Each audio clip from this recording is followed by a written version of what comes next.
Hola, geoexploradores. Perdón, tuvimos aquí algunos problemas técnicos. Espero que ya nos estén viendo en sus pantallas, que no nos saque del en vivo este Facebook. Creo que ya, ahí estamos. Bueno, queremos invitarlos a las actividades que vamos a tener este mes, pero justo para no entretener más aquí a nuestra invitada del día de hoy, les contaremos que tenemos expedición el 16 de agosto para conocer 3 yacimientos fósiles de la Edad de Hielo. También el 30 de agosto nos vamos a conocer el volcán Xitle, exploraremos su cráter y sus túneles de lava. Si quieren venir con nosotros a estas actividades, nos pueden escribir. Y también los talleres sabatinos. Este sábado vamos a tener un taller de hacer una máscara de esmilodón. Así que pueden también inscribirse o inscribir a los pequeños geoexploradores que tengan en casa. Y bueno, el día de hoy tenemos una invitadísima de honor que tenía yo aquí su presentación, pero bueno, mejor que se presente ella, nuestra querida Débora Veranea Espinosa Martínez. ¿Cómo estás, Débora? Hola, buenas tardes. Bien, gracias. Oye, perdón, mi presentación no me quiso abrir, pero preséntate con los exploradores. Hola, buenas tardes. Yo soy Débora Verania Espinosa Martínez. Soy profesora de la Facultad de Ciencias. Me dedico a cuestiones de paleontología, biogeografía, evolución de mamíferos en general, pero principalmente mis estudios se han enfocado a la parte de mamíferos marinos. Y actualmente me encuentro haciendo el doctorado justamente con cosas que les voy a platicar el día de hoy. Ay, qué padre. Muchas gracias por aceptar la invitación. Perdón que nos hayamos colgado hasta ahorita, pero tuvimos acá No hay unos problema. pequeños problemas técnicos. Pero bueno, adelante, el espacio de GeoExplora es todo tuyo. Yo voy a estar acá tras bambalinas por si algo llegara a ocurrir. Entonces, adelante. Muchas gracias. Dejen, les comparto. Yo te voy diciendo si se ve ya la pantalla. Sí, por favor. Se está compartiendo, dale un minutito.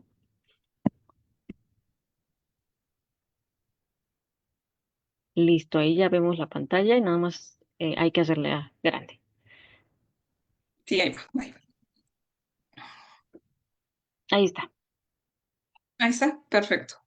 Bueno, la plática de hoy la titulé Raíces terrestres, una vida en el mar, justamente para explicarles sobre la evolución de los manatíes y ballenas. Ya he visto que han tenido como talleres asociados justamente a este tema, ¿no? Entonces, no me voy a enfocar mucho en lo que ya han visto, sino más bien a otra parte de cómo estudiar la evolución de estas especies, ¿sale? Entonces, en general, un manatí y una ballena, si los vemos así, pues no tienen muchas cosas en común. O sea, uno es como muy gordito, bonachón, con la cola en forma de paleta. Si lo ven, tiene una cara así súper dulce. Y las ballenas son animales increíblemente grandes. La cola es diferente. Sí, son totalmente diferentes. Pero ya cuando empezamos a ver a sus antepasados, pues resulta que ambos grupos fueron cuadrúpedos, provienen de ancestros que se encontraban en tierra, ¿sí? Entonces, pues a lo mejor actualmente no tienen muchas esas cosas en común, pero en el pasado sí hay características que compartían y que los han hecho se que hayan evolucionado de manera diferente, aunque no provengan del mismo ancestro, ¿sale? Entonces, si empezamos a ver justamente estos cambios que han sufrido estas especies, pues resulta que tenemos cambios a nivel morfológico, cambios en la diversidad de estos dos grupos, no solamente de ballenas, sino en general de cetáceos, que es el grupo al que pertenecen las ballenas, y que se han asociado no solamente con cuestiones de cambios morfológicos, sino también en cuestiones de las áreas en las que están distribuidos o incluso con cosas asociadas a cómo se están alimentando. Entonces, ¿cómo vemos esta transición que existe entre estos bichos de que han pasado de estar en tierra por completo, de un grupo que se originó en tierra y que después entran al mar? Entonces, si vemos esta imagen, es muy bonita esta imagen porque podemos ver justamente cómo se va dando este paso de tener especies que son terrestres a especies un poco que ya son más como más acuáticas, a tener a las especies como los manatíes, que ya son totalmente acuáticos y que están totalmente adaptados a la vida en el agua. Entonces, ¿cómo se da esta evolución? Entonces, si vemos este proceso de estos cambios que han ocurrido, pues hay factores que han influido, ¿sí? Que están jugando a lo largo de todo esto, de este proceso. Entonces, tenemos factores bióticos, como el tipo de alimento o las relaciones interespecíficas que tienen estas especies, como lo vemos aquí en estas imágenes, o sea, quién se está comiendo a quién o de qué se están alimentando, por ejemplo, los sirenios, los dugongs y los manatís, que prácticamente son herbívoros, comen puras plantitas. Y la otra, los otros factores que tienen que ver más con cuestiones abióticas, ¿sí? Perdón, cómo se han movido los continentes, todos estos cambios a nivel tectónico, la geografía en particular también, ¿sale? Entonces, todo esto está jugando al mismo tiempo para poder tener estas adaptaciones a todos estos cambios, no solamente a la parte abiótica, sino también a la parte de todos los recursos que las especies tienen para poder ir cambiando, para poder ir evolucionando. Entonces, si nos enfocamos a la parte biótica y vemos justamente cómo se van adaptando las especies dependiendo del tipo de alimentación a la que están acostumbrados a explotar, pues vemos, por ejemplo, que existen cosas como la forma en la que se alimentan. Entonces, tenemos a los manatíes que prácticamente son como vacas, pastan ahí comiendo los pastitos u otro tipo de plantas acuáticas. Tenemos el grupo de las ballenas, que son prácticamente filtradoras y que tienen diferentes estrategias de filtrado. O otros mamíferos marinos como las focas, las orcas o las nutrias o los lobos marinos, que tienen una estrategia de alimentación totalmente diferente. ¿Sale?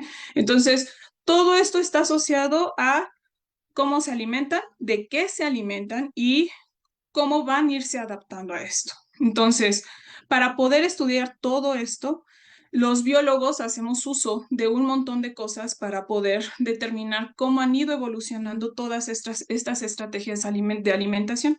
Y para ello utilizamos estos árboles que vemos aquí, que van a decir, ah, es que esto está muy complicado. Y pues estos árboles lo que nos ayudan es justamente a ver quién es el ancestro de quién, quién es la especie hermana de quién. ¿Vale? Entonces, estas relaciones que nosotros vemos, a final de cuentas nos van a ayudar justamente a ver de qué se alimentaba el ancestro de las ballenas actuales o de qué se alimentaban los ancestros de los manatíes, ¿sale?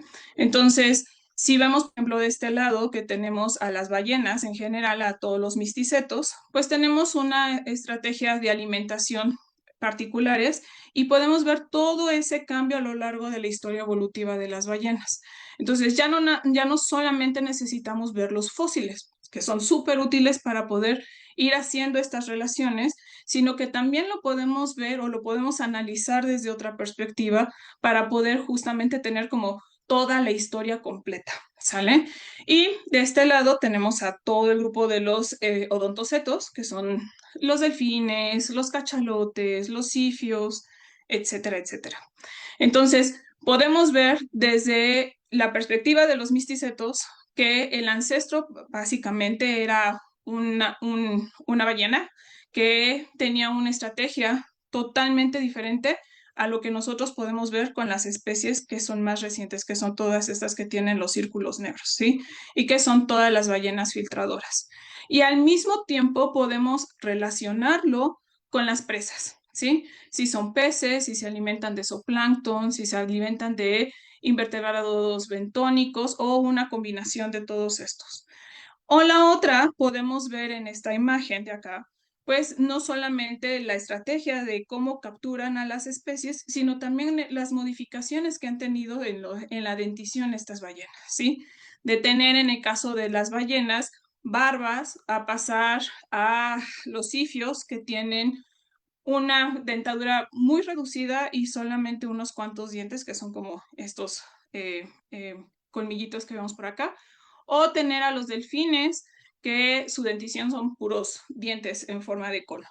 Entonces podemos ir haciendo como toda esa asociación en cuestiones de determinar cuál es la relación entre los factores bióticos y la evolución de las especies. ¿Sale?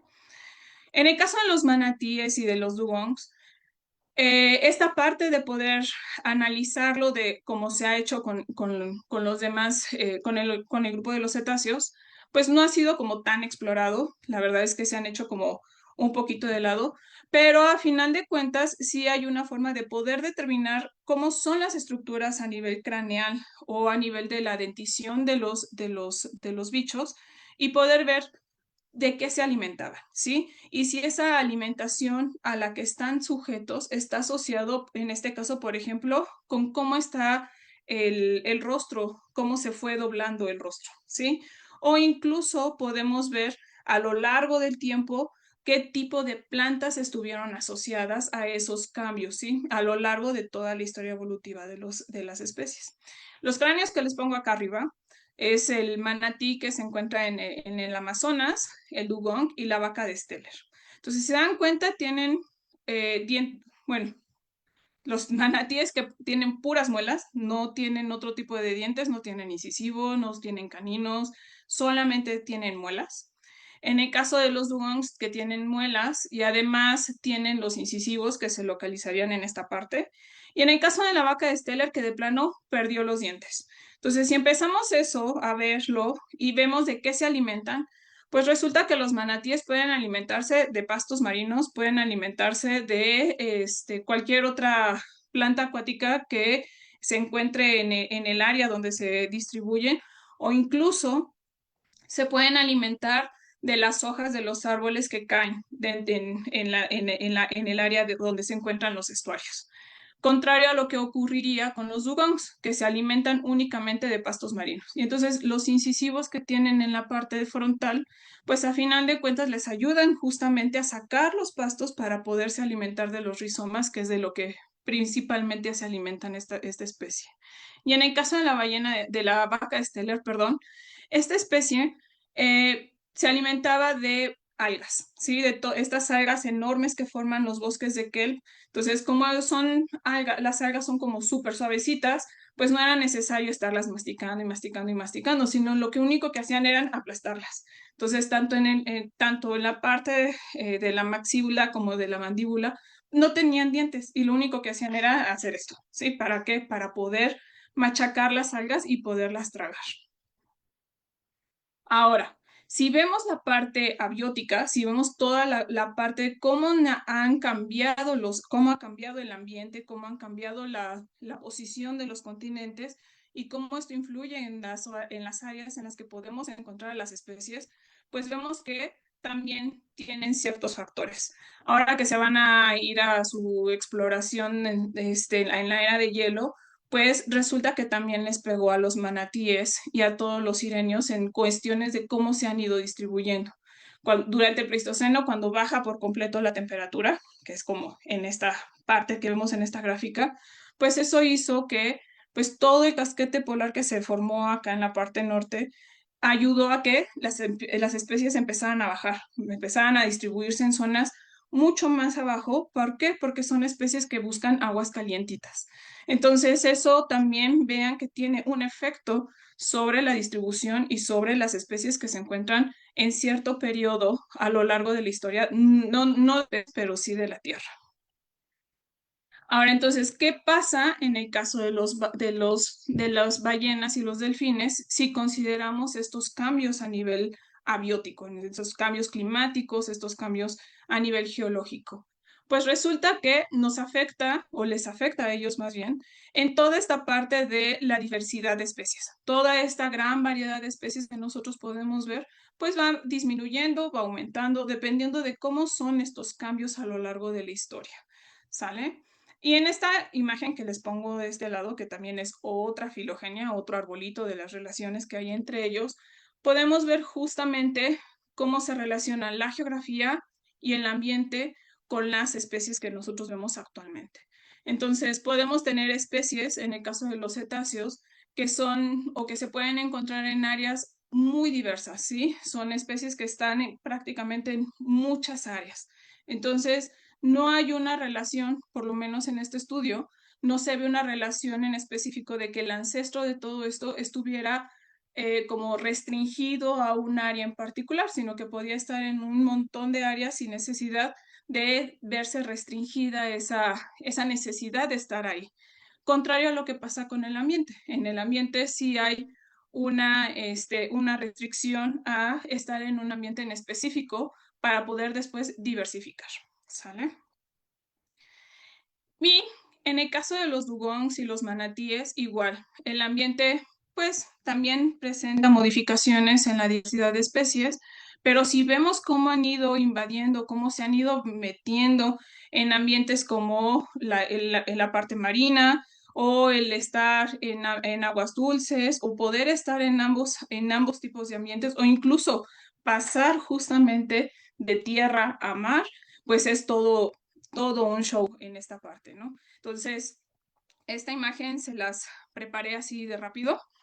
En este lado tenemos como el cambio en la dentición de tener la presencia de puros molares o no presentar puros molares, como es en el caso de los dugongs que ya vimos que tenían también los incisivos, o las vacas de Steller que nada más tenían, que no tenían dientes, o las especies más viejas, los cuadrúpedos, que tenían pues prácticamente todos los dientes incisivos, molares, premolares y colmillos, ¿sale? Entonces, si vemos en una escala de tiempo cuando se empiezan a originar estos dientes o cuando se empieza a presentar esta característica en particular, pues resulta que ocurre como a inicios del Mioceno. Si estamos hablando de más o menos 19 millones de años, ¿sale?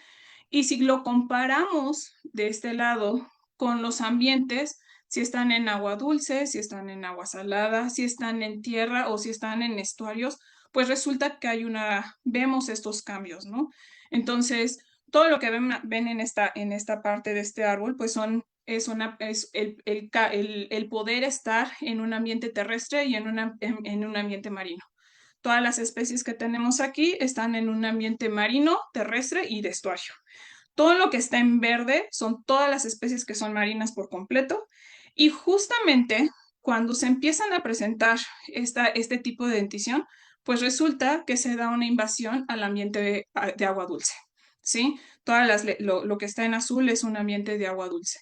Y si lo vemos ya en las especies de los manatíes, pues resulta que están en agua dulce, en agua salada y en estuarios. Y sigue presentando ese carácter. Entonces, no quiere decir que ese carácter de presentar puras muelas esté asociado únicamente a un ambiente de agua dulce, sino que se ha presentado en un momento, ha perdurado a lo largo del tiempo y sigue siendo una característica que les ha permitido diferenciarse y diversificar justamente para poder seguir aprovechando lo que hay en el presente. ¿Sale? Entonces, el poder estudiar la evolución de un grupo en particular, en este caso sean los manatíes o las ballenas, pues no podríamos hacerlo si no tuviéramos todo el registro fósil y si no conociéramos a las especies que se encuentran en el presente. ¿Sale? Entonces, así como para que se vayan con la cabeza y vean cuando se vayan a ver todos estos yacimientos del Pleistoceno, pues que vean justamente que si comprendemos todo lo que ya pasó, o sea, todo lo que ha ido ocurriendo a lo largo de la historia del planeta y de las especies que ya se extinguieron, podemos entender lo que estamos viviendo ahorita y poder, en el caso de los biólogos, que podemos proponer un montón de cosas para hacer cuestiones de conservación y también para proponer cosas para el futuro. Entonces, necesitamos entender todo esto y hacer las cosas en el presente y en el futuro mucho mejores. Y terminamos.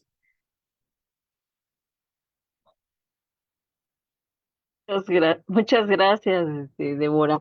Oye, hace rato estaba preguntándome aquí, em, ¿qué distribución tienen los manatís? O sea, en México solamente, o evolutivamente solamente aparecieron en el Golfo. ¿Hay registro de manatí en el Pacífico? No de manatíes, sino más bien de la familia como hermana de los manatíes, que son los dugongs. Sí hay un grupo en específico que se ha distribuido en el Pacífico, pero estamos hablando desde como de Baja California hacia arriba, ¿sí? Hay registro en Chiapas también de algunos dugongs, pero el asunto ahí es que son mucho más viejos. Estamos hablando de que el registro fósil que se ha encontrado en Chiapas posiblemente son miocénicos o son un poquito más viejos. Wow. Entonces, toda esa parte sí está como más hacia cómo han ido evolucionando. Entonces, lo que sí es que en México solamente tenemos un solo manatí. Los otros manatis están o en el Amazonas o están en África.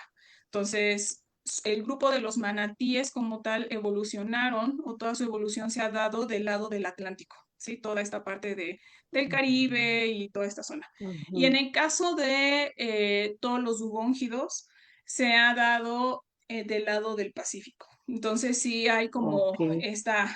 y en el Índico, ¿no? Que es donde se encuentra actualmente el dugongo. Entonces, de hecho, eh,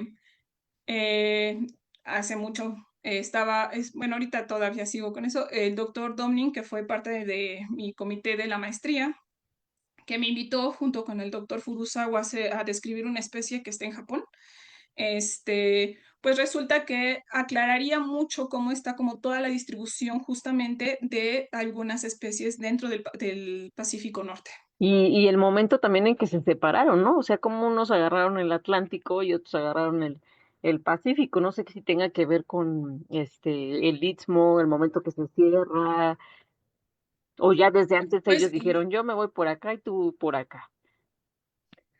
Pues más bien yo creo que son cuestiones más de cuestiones de competencia. O sea, por ejemplo, en el caso de las especies que se distribuyen en el Pacífico, que en algún momento compartieron esa área con otro grupo de mamíferos marinos que eran los desmostilios, sí se ha visto como que hay como esta separación justamente de los recursos, ¿no? Entonces, desmostilios que eran especies totalmente marinas, pero que eran cuadrúpedas, se localizaban o tenían su alimento de toda la parte como de la plataforma continental. Y los sirenios pues se alimentaban de lo que estaba un poco más abajo para evitar esa competencia. Entonces, en el caso de todas las especies que se encuentran en el Atlántico, pues empiezan justamente a diferenciarse. La otra es que las especies más antiguas de sirenia están en el Caribe, o sea, están todas las especies cuadrúpedas o la mayoría de las especies cuadrúpedas que se han encontrado o que se han descrito están en el Caribe. O sea, ese Entonces, más bien podríamos decir que es su centro de origen. pues más bien, sí, como su área ancestral, sí, exactamente. El Caribe, qué barbaridad. Y se me Y hacen hay un súper registro en África viejitos. ajá, sí, justamente, y que por eso conforman, junto con los elefantes y otro grupo, el grupo de los afroterios, ¿no? Entonces, que evolucionan o se tienen ciertas características que hacen que estén en África y que después de ahí se empiezan a mover, pero que justamente tiene que ver con toda esta búsqueda del alimento, ¿no? Wow, bueno, pues sí, a todos nos mueve tener hambre y buscar el recurso. Entonces, eso Exactamente. puede generar patrones de pues sí, de distribución diferentes en las especies. Qué interesante. Por ejemplo, estos estudios que tú has hecho hasta hoy en día, ¿se pueden de alguna manera aterrizar en lo que comentabas de paleontología de la conservación? Actualmente, ¿cómo están las poblaciones de manatí? ¿Se están perdiendo? ¿Qué tan amplias son? ¿Están restringidas en algún lugar? En México, el manatí ahí en Veracruz, o sea, están en la laguna de Alvarado. De hecho, está la doctora Blanca, que trabaja mucho con manatí en Veracruz. Están en la bahía de Chetumal. Están obviamente en toda esta parte de Tabasco. En Tabasco de hecho, hay un grupo muy grande de expertos en manatí que trabajan con ellos. Y lo que hacen, por ejemplo, en Tabasco es cuando se llenan los pantanos y que empiezan a entrar los manatíes hacia los pantanos de Centla y todo eso, y se quedan varados porque pues baja el nivel del agua y se llegan a quedar como ahí atrapados, pues sí es ir, ver si están bien, si están mal, si se puede rescatar algunos, regresarlos y sacarlos de ahí. Entonces sí es como todo un proceso esta parte. Los del Amazonas, prácticamente los brasileños y algunos grupos de Colombia son los que están trabajando como esta parte de la conservación justamente de los manatíes del Amazonas. Y de África, ahí sí te la debo. No sé quiénes son los que trabajen, pero sí hay como, debería de haber como todo un proceso también igual que lo que ocurre acá en América. Y Florida, ¿no? Florida también tiene una población grande de manatí. Florida, sí, Wow, qué sí, es una interesante, población qué grupos súper tan grande interesantes. y de hecho, justamente considerando todos estos cambios, hace, híjole, creo que fue como en el 2010, una cosa así, si no es que más, subió la temperatura del Atlántico y se encontró un registro de manatí en la bahía de Chesapeake, o sea, hasta casi llegando hasta Nueva York. Wow, Entonces, cosa que no debería de pasar, pero que exacto, no cambio es climático, cuando hello. se... Exactamente. Entonces, cuando, no hay que considerarlo como que, los manatíes están ampliando su área de distribución. No, más bien las condiciones permitieron que llegaran hasta allá. ¿Qué le pasó al manatí? ¿Quién sabe? Pero pudo llegar hasta allá. Entonces, Wow. Pero bueno, es anormal, ¿no? O sea, sí, justo por las condiciones que encontró y de repente dijo, bueno, si puedo nadar hasta aguas calientitas hasta acá, la parte del hemisferio norte, pues lo hacen.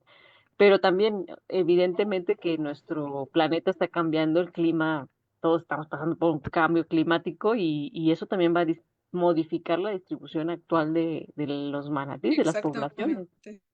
Qué loco, imagínate de repente tener allá en no sé, en Groenlandia poblaciones de manatí, ¿no? Cuando ya no tengamos Al casquete menos polar, que suba sí, mucho la temperatura. súper extraño, pero bueno, pues ojalá podamos parar esto del cambio climático para que las distribuciones de los bichos no se entorpezcan de manera tan locochona. Mira, por acá está Oli Hernández y dice, muy interesante su transmisión, felicidades.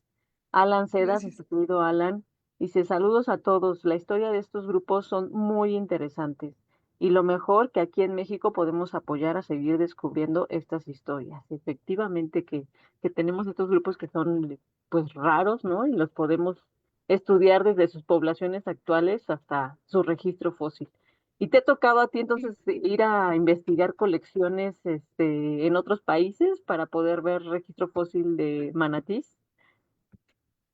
Cuando hice la maestría, tuve la fortuna de ir al Smithsonian. Entonces, en el Smithsonian tienen una gran colección de sirenios y pues uno ve un cráneo de un manatí ahorita y es como de este tamaño, ¿no? O sea, ¿qué serán? Como unos 30 y tantos Uy, es centímetros. grande, Y en algún momento, justo con el doctor Dobling abriendo una gaveta, él ya es una persona grande, entonces me dice, abre esa gaveta, ¿no? Y yo así bien chucha agarro y con una mano así trato de abrir la gaveta y pues no, el cráneo era enorme. impresionantemente grande, era como de unos 50 centímetros. No pude abrirla, o sea, sí tenía que estarla haciendo muchísima fuerza para poder abrirla. Entonces, sí son bichos o eran bichos muy grandes que actualmente ya no son tan grandes, ¿no? El más grande que era la vaca de Steller y que pues la cazaron hasta exterminarla, que era de 8 metros, ¿no? Entonces Wow. sí, O sea sí, que sus es una cosa, proporciones eran más grandes a comparación de los que vemos actualmente. sí, sí, bastante más grandes. Wow. No me imaginaba, fíjate. Ya me imagino ahí el super bicho gigante. Ve acá Kelly Sosa dice, súper interesante, gracias a la doctora Débora por compartir. Pues sí, gracias Débora por ahora sí que aceptar la invitación acá a Geoexplora. Siempre nos gusta hablar les encanta hablar de ballenas, es de los grupos que siempre son muy, este, Llamativos. pues sí, sí, como que rockstars de la paleo, ¿no? Pero Sirenidos, pues a quién no le gusta esa carita de los manatís, obviamente. Por acá dice Nati Rangel, hola, buenas tardes, gracias por la plática. A mí me quedó la duda, ¿qué especie es el cráneo de la imagen publicitaria de la charla? y de dónde es ese cráneo. Está muy bonito y completo. Ah, ese cráneo es del Museo de Historia Natural de Los Ángeles County.